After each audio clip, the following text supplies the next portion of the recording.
Assalamu alaikum. Yan uwa, yau zamu magana kan yadda za ka yi publishing application ɗinka, especially ga waɗanda ba su da Google Console account. Za ka yi publishing ɗin shi online, sannan kuma ka baka link na wannan ɗinka na application ɗinka kai sharing da abokanka, duk wanda ka ba zai downloading.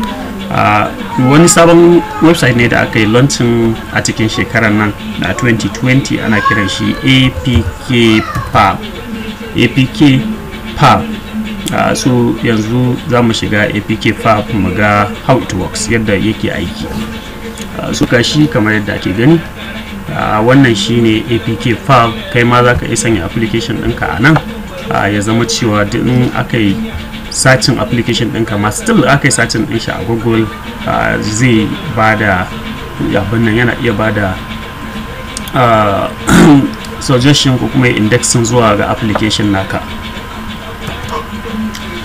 So gashi zamu yi, idan ka shiga nan ne home, bayan ka shiga home page din sai ka shiga discovery din nan. So idan ka taba discovery sai ka sa apk upload. Idan ka taba apk upload din nan, su ba ruwansu da wani menene ko kuma wani screenshot da wani ka'idoji kamar yadda Google Console da Apkpo suke. So kawai zaka sa upload apk. So yanzu ka shiga cikin inda apk ɗinka yake, maybe ina jin cikin downloads ɗinmu muna da apks ga brighter gama. So gashi 5 MB ne, gashi yana downloading, gashi yana uploading.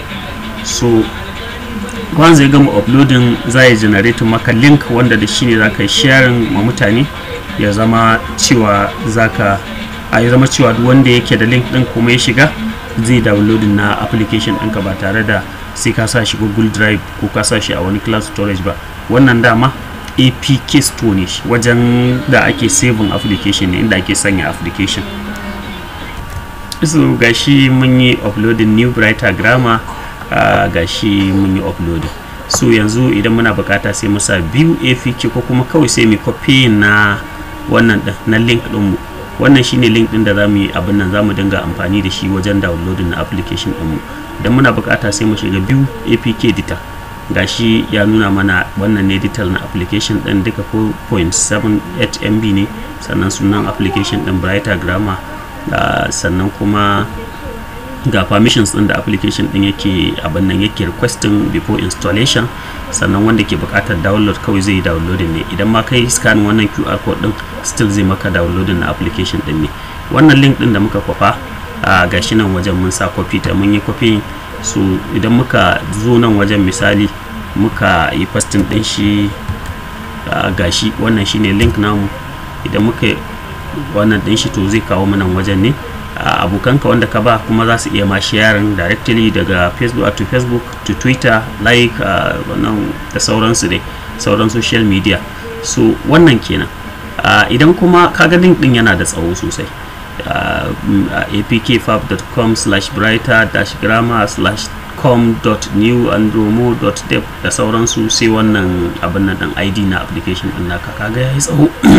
So idan kana bukata sai ka shiga bit.ly.com, shi kuma URL shortener ne, sai ka dan yi shortening din shi, ka rage mai abin nan, ka rage ma application ka rage ma link din tsawo.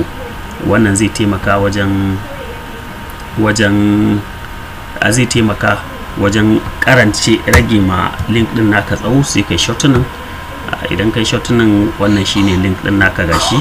So kaga link din yanzu ya gajarce, ya zama dan karami.